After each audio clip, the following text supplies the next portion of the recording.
Hey everybody, Glammy Up Girl here. It is Wednesday, April 24th, 2024, and it is our weekly Wednesday webinar. Today we are going to be talking about bikini waxing, if I could talk. There are a couple of glimpses in our webinar today showing just the upper portion of a bikini wax because we don't want to get all into someone's, situation. But bikini waxes are very, very popular. We're also going to feature a male Brazilian, or a male zillion as they call them, man zillions, here in the next couple of weeks, just illustrating some of the different hair removal techniques that are available. So one of the things that we do teach here at the Institute is Brazilian waxing, how to hold the skin, how to apply the wax, what products that you use both pre and post epilation process. Today's wax, we are using a hard wax. It is pretty stretchy. Our evening instructor, Miss Alyssa, is demoing for our evening aesthetica students, talking to them about how to properly do certain techniques when doing a Brazilian. A Brazilian is characterized by removing all of the hair. It's also known as Sphinx. Some people mix up a Brazilian and call it a bikini.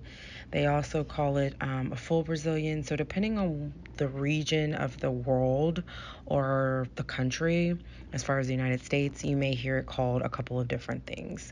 Some cool aspects about getting a Brazilian, where you remove the hair from both the top of the vagina, inside of the vagina, and the buttocks, which is the back part, is sweating. So if you're a big sweater, hair tends to hold sweat, right? Well, if it's sitting there long enough, that can cause bacteria. The bacteria can then get intertwined with yeast, and that is ultimately what causes odor, which is the unbalancing of your pH, potential hydrogen in the skin, hydrogen molecules not being balanced that change how you smell.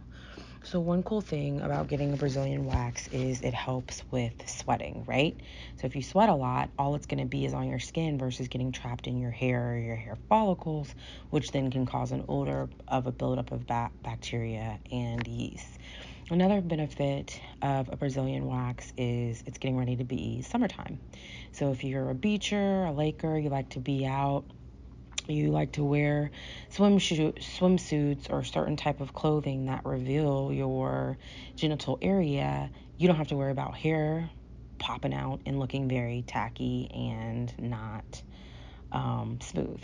Another benefit of getting a Brazilian is just feeling smooth overall. You feel almost like a baby bump afterwards if it's done correctly. So that's nice when you're wearing your clothes, feeling all smooth and clean.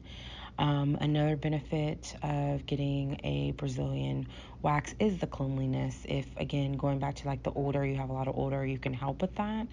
And then it's just nice to be smooth and clean.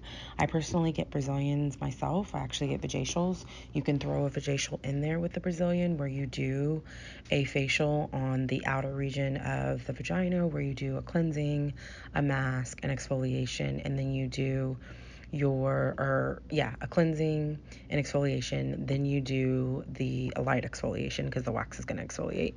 Then you do your waxing, and then you go back with a hydrating mask that should be calming.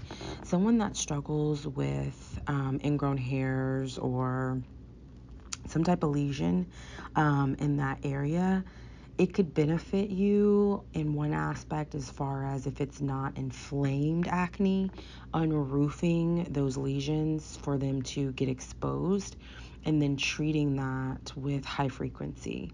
One cool aspect after getting a microderm is getting a mask or getting high frequency or getting some type of treatment that will calm the skin, because you're not only removing the hair as an esthetician, but you're also attending to the skin.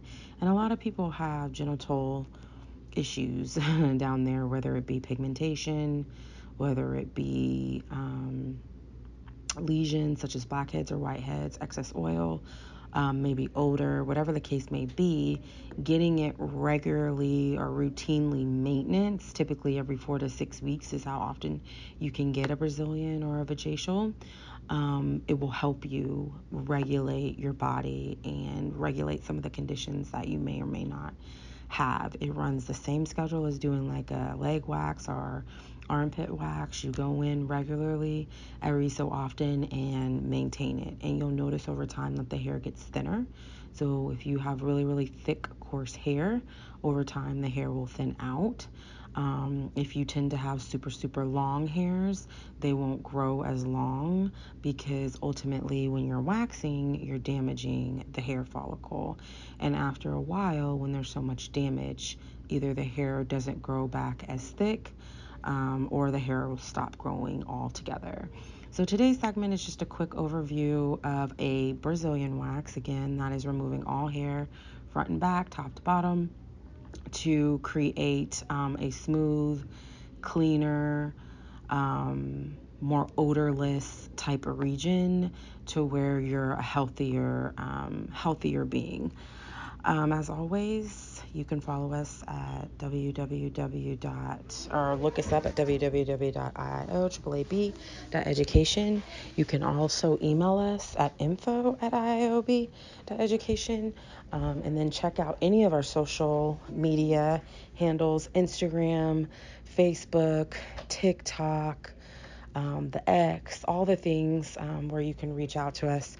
We have 2 classes starting next month. May 7th is going to be our evening class. So if you're interested, online, hybrid, or campus, want to get a lash license or an aesthetics license, please feel free to contact us. And then we're also going to be having a start on May 14th for anybody interested in our day programs. We are also going to be bringing a nail program this summer, along with an aesthetics and nail program, to where individuals that are interested in becoming nail techs can now attend the International Institute of Aesthetic Arts and Beauty, or individuals who are interested in getting both a nail and aesthetics license are able to attend. As always, thank you for chiming in. We'll be back again next week. Stay healthy, stay cool, stay warm, and until we meet again.